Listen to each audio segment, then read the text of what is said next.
같이 살펴볼 성경 본문 말씀은요, 창세기 4장입니다. 창세기 4장 16절에서 26절 우리 같이 살펴보겠습니다. 창세기 4장 16절에서 26절 도시의 의미라는 제목으로 같이 살펴보겠습니다. 우리 같이 성경 본문 읽겠습니다. 가인이 여호와 앞을 떠나서 에덴 동쪽 롯 땅에 거주하더니 아내와 동침함에 그가 임신하여 에녹을 낳은지라. 가인이 성을 쌓고 그의 아들의 이름으로 성을 이름하여 에녹이라 하니라. 에녹이 이랏을 낳고 이랏은 무후야엘을 낳고 무후야엘은 무드사엘을 낳고 무드사엘은 라멕을 낳았더라. 라멕이 두 아내를 맞이하였으니 하나의 이름은 아다요 하나의 이름은 실라였더라. 아다는 야발을 낳았으니 그는 장막에 거주하며 가축을 치는 자의 조상이 되었고 그의 아우의 이름은 유발이니 그는 수금과 통소를 잡는 모든 자의 조상이 되었으며 실라는 두발가인을 낳았으니 그는 구리와 쇠로 여러 가지 기구를 만드는 자요 두발가인의 누이는 나아마였더라. 라멕의 아내들에게 이르되 아다와 실라여 내 목소리를 들으라. 라멕의 아내들이여 내 말을 들으라. 나의 상처로 말미암아 내가 사람을 죽였고 나의 상함으로 말미암아 소년을 죽였도다. 가인을 위하여는 벌이 7배일진데 라멕을 위하여는 벌이 77배이리로다 하였더라. 아담이 다시 자기 아내와 동침함에 그가 아들을 낳아 그의 이름을 셋이라 하였으니 이는 하나님이 내게 가인이 죽인 아벨 대신에 다른 씨를 주셨다 함이며 셋도 아들을 낳고 그의 이름을 에노스라 하였으며 그때의 사람들이 비로소 여호와의 이름을 불렀다. 아멘. 복된 주일입니다. 복된 주일 하나님을 경외하는 마음으로 우리가 예배하기를 소망합니다. 이 경외라는 건요, 하나님을 사랑하는 것인데 그냥 사랑하는 것이 아니라 두렵고 떨리는 마음으로 사랑하는 거예요. 그러니까 그 사랑은 정말 존경과 우러러봄이 담겨있는 그런 사랑을 의미한다라는 것입니다. 우리는요, 창세기 4장을 도시의 의미라는 제목으로 살펴볼 거예요. 그런데 이 의미를 가지고 성경 전체에 나타나는 어떤 도시들의 의미, 그것들을 한 뜻을 세우기 위해서 살펴보는 것입니다. 사실 이 제목은요, 저에게도 바로 나온 것이 아니고 한국에서 이제 작가 일일의 책이 번역이 됐었는데 그 책의 제목이 도시의 의미였어요. 그래서 전체적으로 나타나고 있는 성경에서의 도시들은 어떤 의미를 가지고 있는가, 우리는 어떤 도시에 속해 살아가고 있는가, 그리고 우리는 그런 자리에서 어떻게 빛과 소금의 역할을 감당해야 할 것인가, 그것들을 생각해 보게 되기를 소망합니다. 사랑하는 성도 여러분, 교회가 뭘까요? 교회라고 하는 말의 의미가 도대체 무엇입니까? 교회는, 그리고 기독교는 구원만 말하고 있나요? 구원 밖에는 그럼 교회의 가치가 없습니까? 구원이라고 하는 것 밖에는 기독교는 의미가 없나요? 성경은 하나님의 계획과 그 계획을 실행하는 과정, 그리고 최종적인 목적을 가리키고 있습니다. 물론 잘 아시다시피 교회는요, 구원이 아닌 자리에서도 빛과 소금의 역할을 감당하고, 기독교는 교회의 바깥에서도 정말 진실로 하나님의 손과 발로서 살아내고 사랑을 전하는 것입니다. 교회와 기독교를 말하면서 이 목적을 말하는 데 그쳐서는 안 되는 거예요. 이 말은 교회가 구원받는 것 외에 다른 걸 추구할 일이 있을까라는 생각을 해서는 안 된다는 거죠. 그건 또 다른 이기주의예요.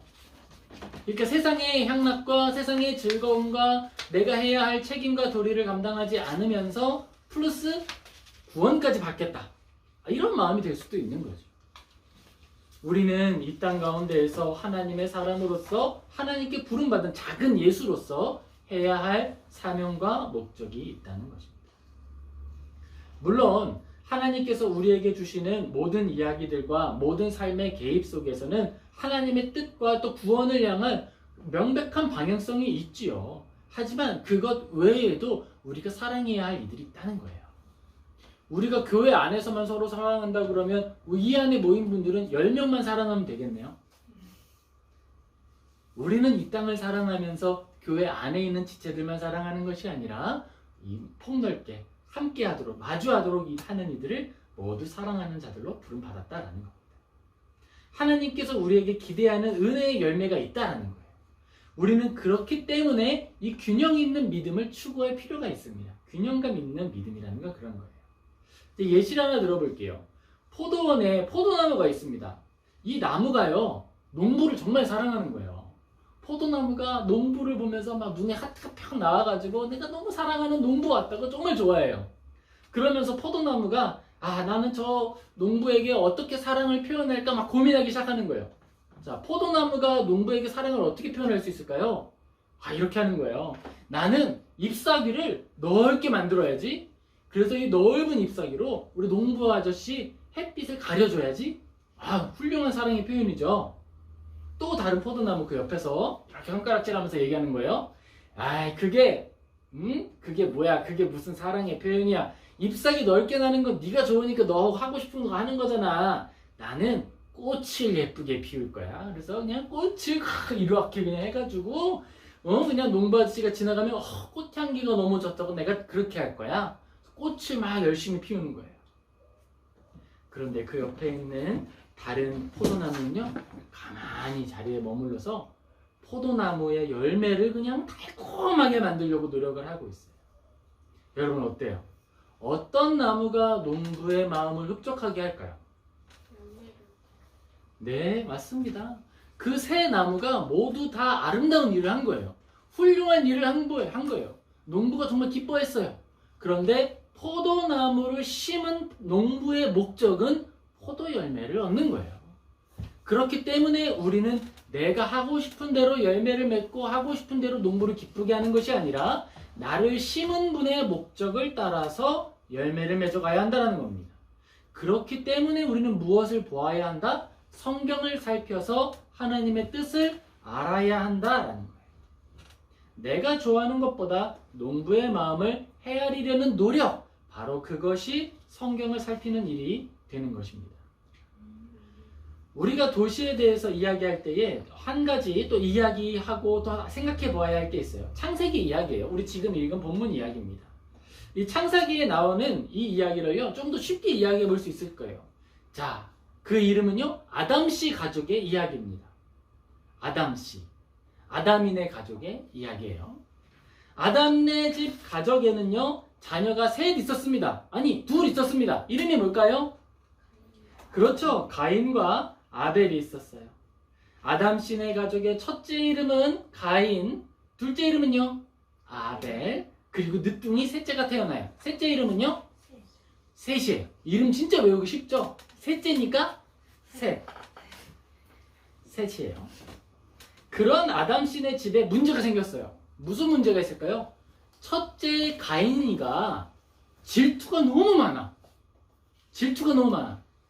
그러니까 어떻게 되는 거예요? 질투 많은 가인이 뭐만 하면 아벨을 질투하는 거예요. 어느 날은요, 가인하고 아벨이 하나님께 예배를 드려야겠다 생각을 했어요. 그래서 아주 그냥 번쩍번쩍하게 예배를 준비합니다. 막 여기 막 크리스마스 트리도 세우고 거기 막 건물도 세우고 막 준비를 하는 거예요. 그리고 이제 하나님께 나의 예물을 올려드릴 시간이 왔습니다. 가인은요, 정말 농사를 잘 지는 사람이었거든요. 농사 지었던 많은 것 중에서 내가 이렇게 많이 가지고 이제 탁 집어가지고 하나님께 올려드렸어요. 우리 아벨은 어떻게 했을까요? 양을 키우는 사람이었거든요. 근데 양 중에서도요, 자, 어떤 걸 하나님께 드리면 무엇을 좋아하실까 생각하기 시작하는 거예요. 우리 하나님한테 좀 특별한 걸 드리고 싶은데, 그래, 그러면 우리 하나님께 이 양이 첫 번째로 낳은 이 어린 양, 그 중에서도 흠도 없고 더러운 것도 없는 이 양을 하나님께 좀 드려야겠다. 그래서 그 양을 구별해서 드렸습니다. 하나님은 어떻게 하셨을까요? 준비하고 구별했던 아벨의 예물을 기쁘게 받으시고 가인 것은 받지 않으셨어요. 그러니까 어떻게 했어요? 갑자기 가인이 예배자 가인이 아니라 질투의 화신 가인이 되어버렸어요. 몸이 불타오르기 시작했습니다. 어떤 마음이 들었을까요? 화가 많이 났거든요. 그 마음은 도대체 왜 화가 난 거예요? 이런 거죠. 아니, 감히 내가 예배를 드리는데 내 예배를 안 받아? 이러면서 막 화를 내기 시작하는 거예요. 이게 올바른 화냄인 거예요? 잘못된 거예요? 잘못된 거죠. 왜 그런 마음이 가졌을까요? 이 마음은요, 단순히 예배를 받았다 안 받았다의 문제가 아니라 이 예배를 드리는데 감히 하나님이 안 받을 수 있냐? 바로 이런 거예요. 누구를 더 높고 낮게 보는 거예요. 하나님을 자신보다 더 낮은 것으로 여기는 거예요. 그랬기 때문에 하나님께 화를 내는 거죠. 아벨은요, 언제나 하나님을 높은 분으로 영광과 존귀를 받으실 분으로 경외하였던 거예요. 사랑하는데 그냥 사랑하는 것이 아니라 존경과 두려운 마음을 담아서 사랑하는 거예요. 그것이 바로 경외였습니다. 하나님은 가인에게 말씀하셨어요. 가인아, 마음을 다스려라. 마음 다스려라. 그렇게 하는 거 선하지 않으니까 멈춰라. 말씀하셨습니다. 창세기 4장 7절 같이 읽겠습니다.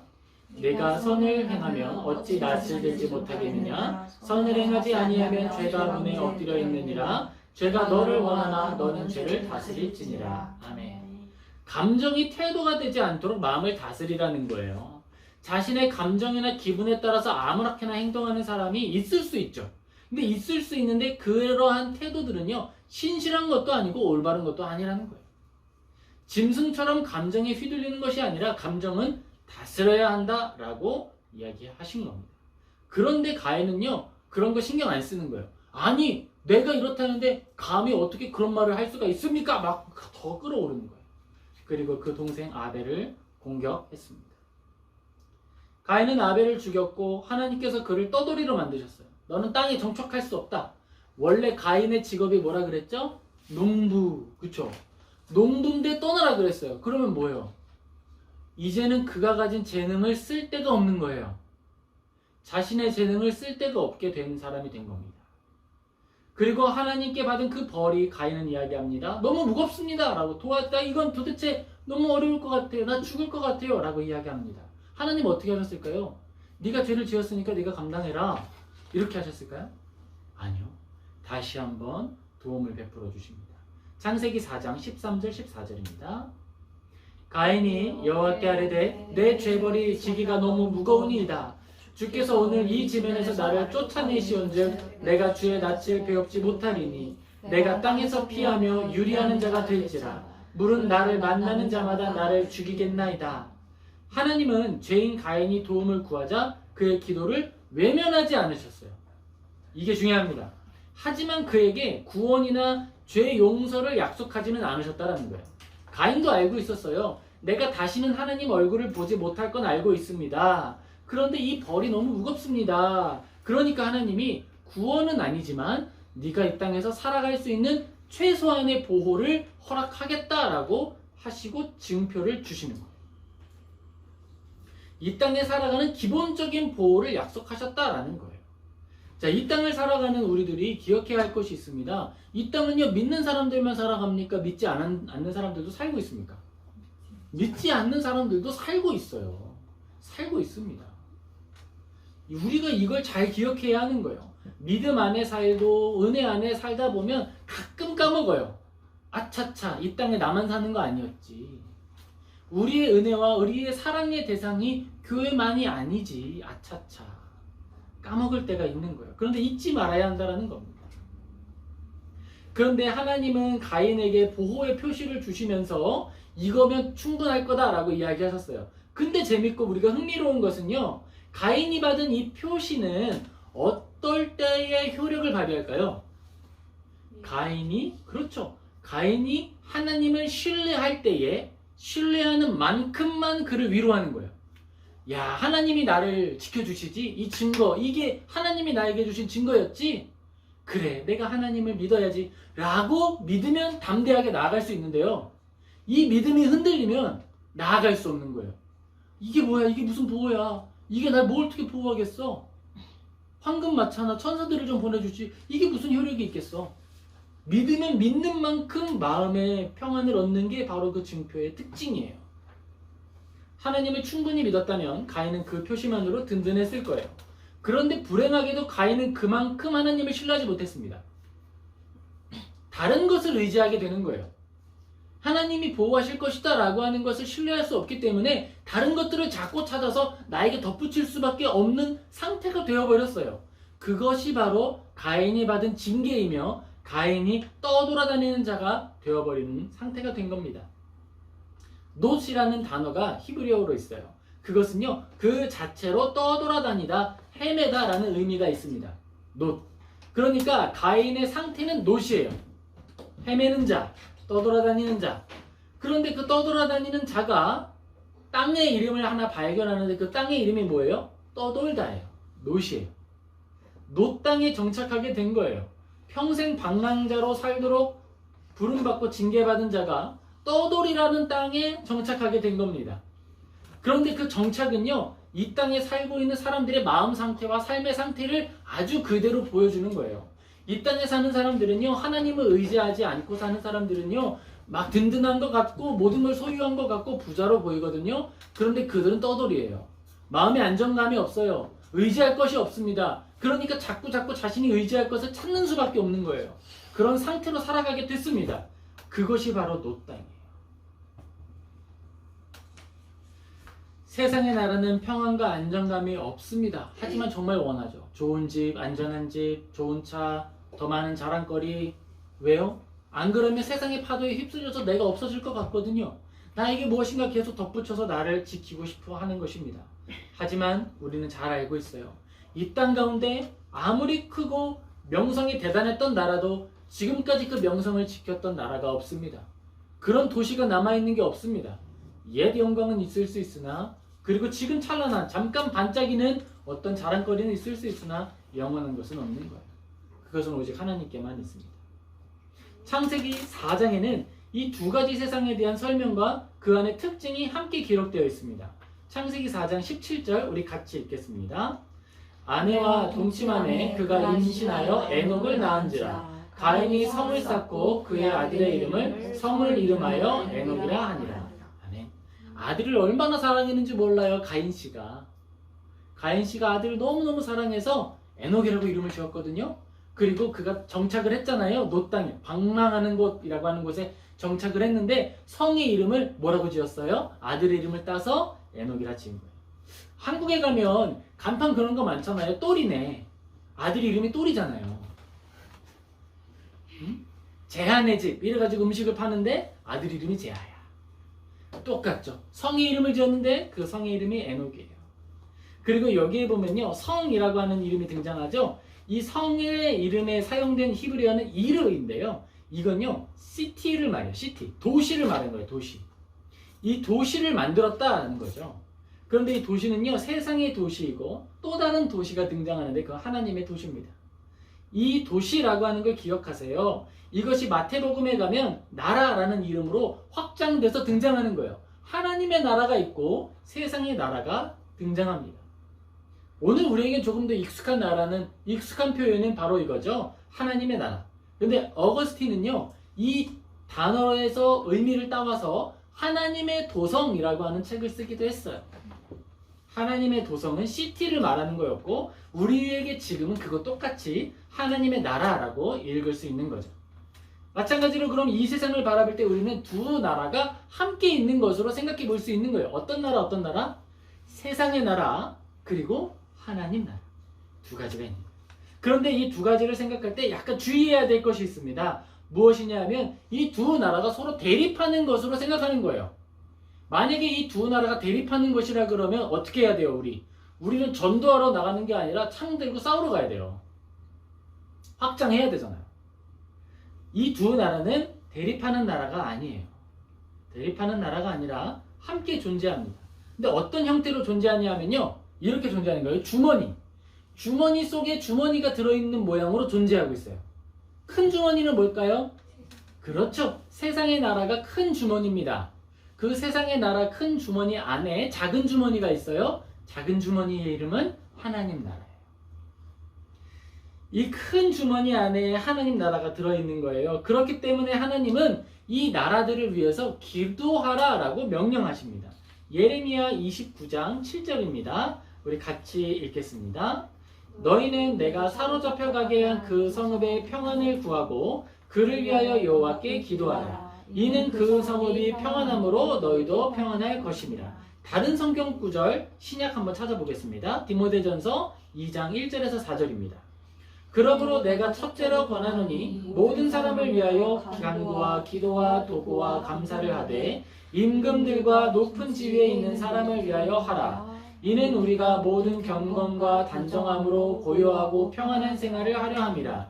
이것이 우리 구주 하나님 앞에 선하고 받으실 만한 것이니 하나님은 모든 사람이 구원을 받으며 진리를 아는 데에 이르기를 원하시느니라. 아멘. 이러한 기도가 어떻다고요? 하나님 앞에 선하다. 아하, 하나님 앞에 선한 기도는 이 땅을 위해 기도하는 것이구나. 또한 하나님께서 받으실 만한 기도이구나. 아하, 기도해야겠다. 우리가 직장에서 일하는 일에 대한 재능의 탁월함을 구하죠. 그리고 내가 하는 일이 형통하기를 기도합니다. 그러면 결국 뭐가 잘 되는 거예요? 내가 잘 되는 거고요. 내가 속한 사업장이 잘 되는 거예요. 내가 속한 출입하는 곳이 잘 되는 겁니다. 그것은 엄밀히 말하면 하나님께서 우리에게 보냄을 행하신 세상의 나라가 되는 거죠. 그곳의 평안을 위해 기도하는 일이 되는 거예요. 하라고요? 하지 말라고요? 하라고요. 우리가 늘 선교지를 위해서 기도해야 합니다. 반드시 해야 돼요. 하지만 그와 함께 내가 맡은 바 나의 영역에서 정말 내가 탁월한 자가 되기를 기도하는 기도를 해야 한다는 거예요. 그것도 하나님의 마음에 합하고 선하다라는 겁니다. 우리는 그렇게 살아가는 사람들이에요. 작은 주머니에 속해 있지만 그것이 큰 주머니 안에 있기 때문에 이 큰 주머니와 작은 주머니 모두를 위해서 함께 기도할 수 있다는 거예요. 모든 그리스도인은요, 이 두 나라에 속해 있습니다. 먼저 우리는 하나님의 나라에 속해 있어요. 하나님의 통치 아래에 있는 국민입니다. 그리고 우리는 또한 이 세상에 속한 시민으로 살아가고 있는 거예요. 제가 말할 때 국민과 시민이라는 단어를 구별해서 사용했습니다. 국민이라는 말의 의미는요, 국가를 조금 더 존중하는 거예요. 국가에 무게중심이 있고 그 안에 내가 있다라는 것에서 국민이라는 말을 쓰는 거예요. 시민은요, 국가를 구성하는 권력의 주체라는 의미가 있어요. 내가 국가에게 내 권위를 위임했기 때문에 국가가 존재할 수 있는 거예요. 그게 시민이에요. 세상 국가의 권위와 권력은요, 시민으로부터 나오는 거예요. 하지만 하나님 나라의 권위와 가치는요, 오직 하나님으로부터만 나와요. 그게 다릅니다. 이 국가는요, 눈에 보이는 국가는요, 세상의 나라는요, 시민이 동의하지 않으면 권력 주체가 상실될 수 있어요. 하지만 하나님 나라는요, 내가 하나님께 동의하지 않아도 하나님의 나라는 흔들리지 않고 견고히 서 있습니다. 바로 그 차이가 있는 거예요. 하나님 나라와 세상의 나라, 이 두 나라는요, 삶의 방식이 전혀 다릅니다. 그래서 서로 충돌하는 지점이 있을 수 있어요. 하지만 대립하지 않는 거예요. 충돌할 수 있어요. 이 두 나라는 본래적으로 원수가 아니에요. 어떤 의미에서 이 두 나라는요, 형제라는 말로 말할 수도 있는 겁니다. 만약 우리가 육체를 가지고 이 땅을 살아가는 동안에 이 두 나라 중에서 하나를 포기한다면 그는 건전한 그리스도인이 될 수는 없는 거예요. 아, 나는 교회 다니는 사람이니까 세상 나라 신경 안 써도 돼. 막 세금 안 내고. 아, 나는 하나님 나라에 속해 있으니까 나는 다른 법을 따르는 거야. 세상 법을 막 어기고. 그렇게 되면 건전한 시민이 아니겠죠. 그것은 하나님 나라의 온전한 시민도 아니다라는 거예요. 누구든지 건전한 그리스도인이라면 어떠한 사람이어야 할까요? 건전한 시민이어야 하는 거예요. 자신이 좋은 그리스도인이라고 주장하면서 이 땅의 한 사람으로서 건전한 시민에 살지 못한다면 그것은 온전한 게 아닌 거예요. 건전한 그리스도인은 건전한 시민인 겁니다. 하나님 나라와 세상의 나라를 조금 더 생각해 볼게요. 하나님께서는요, 왜 하나님께 택함 받은 민족이 그들이 포로로 끌려갔을 때에도 세상 나라를 위해 기도하라라고 이야기하셨을까요? 야, 이 나라가 예레미야 시대에 이스라엘을 무너뜨리고 그들을 다 포로로 끌고 가고 왕의 눈을 뽑고 했는데 왜 그 나라를 위해 기도하라고 하신 것일까? 그것은요, 먼저는 언약 백성의 숫자가 줄어들지 말도록 주의하라는 의미가 있는 거예요. 우리 오늘날 그리스도인에게도 이 사명은 그대로 주어집니다. 아니, 어차피 멸망할 거고 주님 다시 오시면 어차피 쓸어버리실 텐데 아이들 낳으면 뭐해? 심판의 때에 더 힘들어질 텐데. 아니에요. 주님 다시 오실 그날까지 우리는 이 땅의 그리스도인이 교회가 쓰러지지 않도록 번성해야 하는 겁니다. 그것은 받은 명령이기 때문에 그런 거예요. 하나님께서 우리에게 명령하신 일을 수행하는 겁니다. 이것을 언제 해도 하는 거예요? 징계를 받고 있을 때라도 하는 거예요. 하나님의 뜻을 철회하지 않는다라는 겁니다. 아, 그래, 하나님이 나를 포로로 보내셨고 노예로 만드셨지? 그건 하나님의 징계야. 그래, 하지만 그 일도 하나님은 하실 권위가 있어. 그러니까 나는 그 땅 안에서 충성하고 순종하며 번성하는 하나님의 명령에 따를 것이다. 바로 이렇게 살아가는 거예요. 그것이 우리의 삶의 태도가 되는 것입니다. 하나님의 징계 그 자체를 존중한다는 거예요. 하나님의 섭리 그 자체를 존중한다라는 겁니다. 내가 포로로 살아가고 종으로 살아가는 자리가 하나님이 보내신 자리라는 것을 받아들이는 거예요. 디모데 전서의 권면도 같은 맥락이 있습니다. 그리스도인의 건전한 신앙은 건전한 사회로부터 보장된다라는 거예요. 우리가 예배하고 살아가는데 맨날 폭동이 일어나고 막 총 들고 가고 그 사람들이 우리의 어떤 경건한 삶을 이렇게 막 해롭게 한다 그러면 우리가 아름다운 예배 드릴 수 있을까요? 드리기 어렵겠지요. 할 수 있겠지만 어려운 땅에 들어간다거나 숨어서 드린다거나 산에 가거나 그래야 되잖아요. 그런데 그 땅이 온전하고 거룩한 보장이 최소한으로 이루어지는 세계가 됐을 때 우리는 경건하고 단정하게 하나님께 예배할 수 있게 되는 거예요. 그러니까 도시를 위해 기도하라라고 이야기하시는 겁니다. 우리가 세상의 나라와 하나님 나라를 두 개의 주머니로 설명한 이유가 여기에 있는 거예요. 바깥 주머니가 터지면 어떻게 돼요? 안에 있는 주머니에 물이 스며들게 되는 거예요. 먼지가 타게 되는 거예요. 세상 나라에는 물론 구원이 없습니다. 하지만 세상 나라가 건전한 법과 질서를 따라 운영될 때 그 안에 함께 살고 있는 우리들은, 그리고 함께 살고 있는 많은 이들은 복된 은혜를 누리며 살아갈 수 있는 거예요. 사람으로서의 존중과 평강을 누리게 되는 겁니다. 그리스도인은 그렇게 주어지는 평강과 질서를 통해 더욱 아름답고 영광스러운 예배를 드리게 되는 거예요. 하나님이 가인에게 생명을 보호하겠다는 증거를 주셨다라고 하는 이유가 여기 있는 거예요. 이것을 다른 의미로는 일반 은총이라고 부릅니다. 창세기 4장 15절 같이 읽겠습니다. 여호와께서 그에게 이르시되 그렇지 아니하다. 가인을 죽이는 자는 벌을 7배나 받으리라 하시고 가인에게 표를 주사 그를 만나는 모든 사람에게서 죽임을 면하게 하시니라. 자, 네가 이 땅을 살아갈 때 내가 보호할 거다. 그런데 너를 괴롭게 하고 고통스럽게 하는 자가 있다면 내가 7배의 벌을 주겠다라고 이야기하십니다. 그것이 하나님이 구원이 아닌 이 땅 가운데 수고하면 머리에서 땀을 흘리면 땅의 소산을 얻을 것이다 라고 하는 법을 만들고 내가 지키고 보호하겠다라고 명령하셨다라는 거예요. 그러니까 우리는 어떻게 살아가는 거예요? 내가 수고한 것이 나에게 올 것이다라는 믿음을 가지고 정직하고 바르게 살아가는 거예요. 그것이 나에게만, 믿는 사람들에게만 해당되는 것이 아니라 일반 사람들, 믿지 않는 바깥 세상의 사람들에게도 통용되는 하나님의 보호 원리가 되는 겁니다. 그것이 보편적인 도덕의 원리, 바로 일반적인 은총이 되는 거예요. common favor라고 얘기합니다. 가인은 살인자입니다. 살인자에게 하나님이 보존을 임시적으로 약속하시는 거예요. 세상의 도시는요, 그런 의미에서 어떤 도시가 된 거죠? 살인자의 도시예요. 살인자로부터 시작된 도시지요. 그 도시의 삶의 모습이 어떻습니까? 우리가 읽었던 본문이 그랬죠? 사람을 상품화합니다. 이용합니다. 자신의 필요와 탐욕을 위해 얼마든지 죽일 수 있어요. 그곳에는 힘이 곧 법이고 자기 스스로 말하기를 하나님의 말씀보다 더 권위 있는 것이 나에게 있는 것처럼 속이고 있습니다. 하나님은 가인을 보호하겠다고 약속하셨거든요. 가인과 가인의 자녀들에게도 흘러가는 보편의 보호예요. 그런데 가인의 자녀인 라멕은 다른 말을 하기 시작합니다. 내가 가인을 알고 있는데 가인을 보호하는 하나님의 원리는 7배였지. 그런데 누구든지 나를 공격한다면 나는 77배로 공격할 것이다 라고 말합니다. 그런데 그 77배는 누가 하는 거예요? 내가 하는 거예요. 나의 폭력이 하는 거예요. 내가 가지고 있는 능력으로 7배보다 더 큰 능력으로 갚아주겠다라고 이야기하고 있는 거예요. 이 말은 뭐예요? 하나님보다 더 큰 능력이 누구에게 있다? 나 라멕에게 있다. 이 말을 하고 있는 거예요.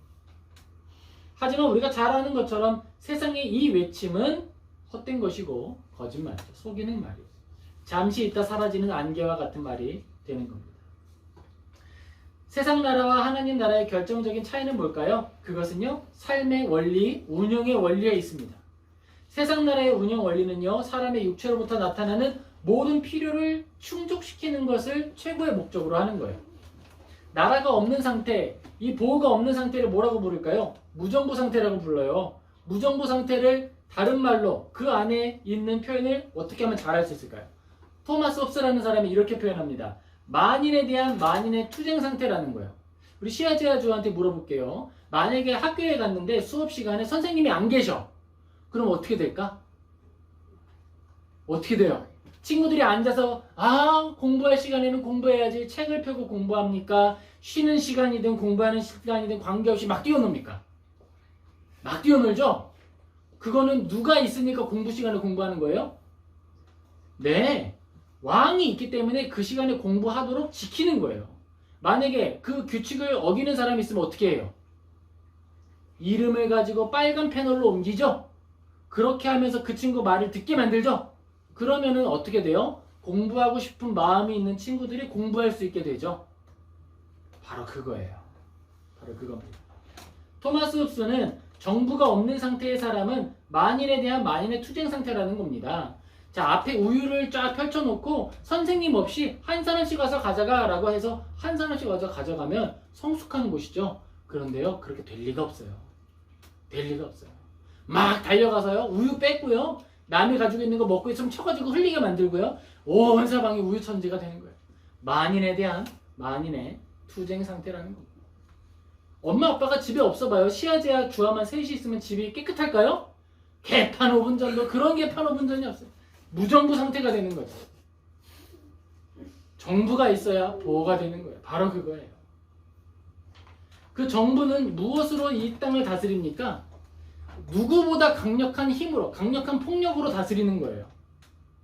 선생님이 힘이 세니까 다스려지는 거고요. 부모가 힘이 있으니까 다스려지는 거예요. 아니면 안 다스려지죠. 세상 나라는 공共의 목표, 모두의 선이라고 거대한 힘에 의해서 사용되고 통제되는 제한적 폭력이라는 수단을 통해서 지탱되는 거예요. 근데 하나님 나라는 다릅니다. 하나님 나라는 뭘까요? 유일한 권력과 통치의 출처가 어디라고 했어요? 하나님이라 그랬어요.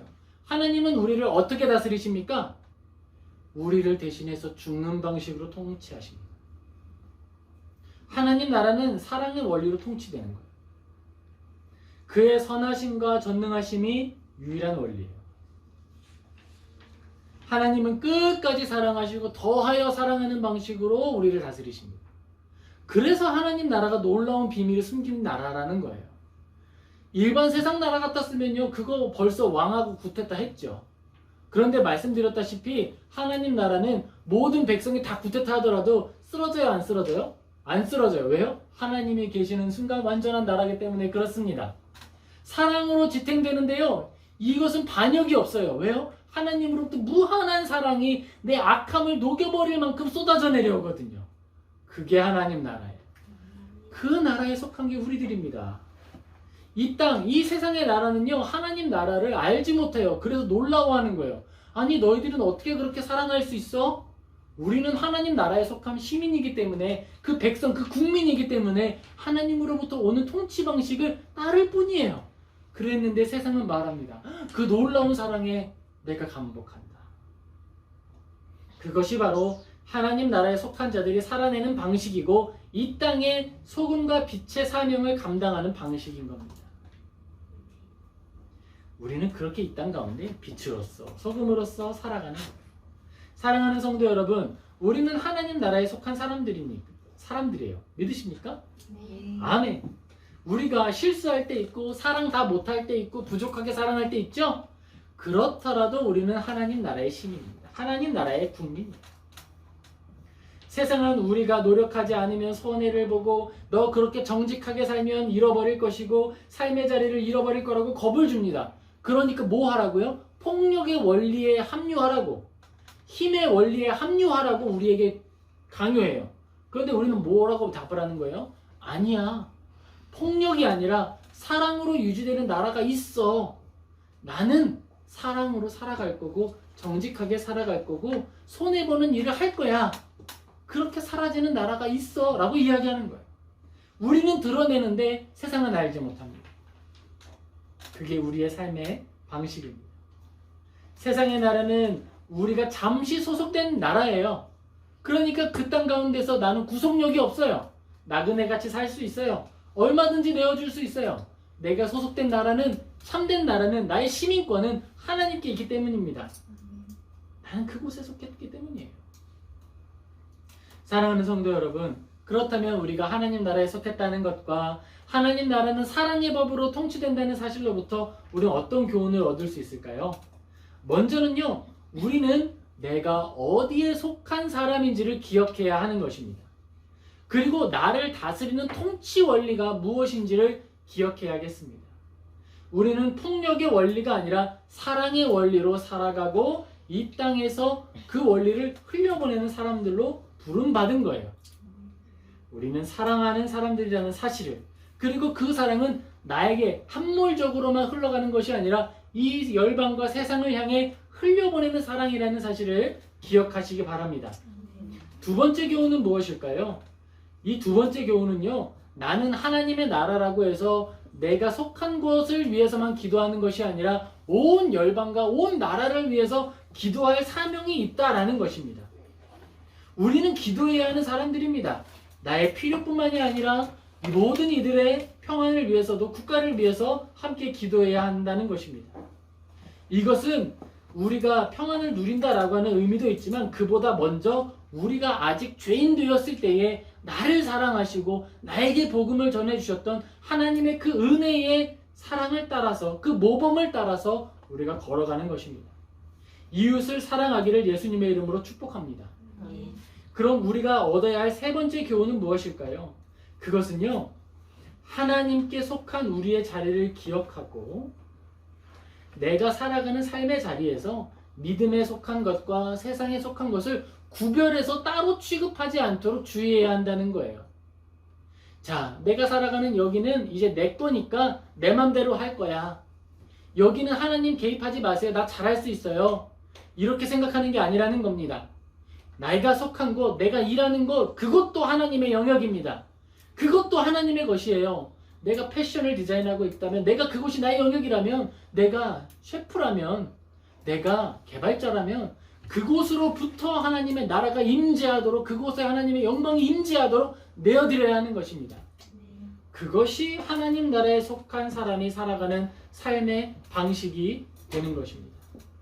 사랑하는 성도 여러분, 우리가 이 교훈을 기억하고 하늘나라, 그 나라에 속한 시민으로서 이 땅 가운데 거룩하고 기쁜 삶을 살아내는 저 우리 모든 성도님 되시기를 예수님의 이름으로 축복합니다. 아멘. 기도하겠습니다.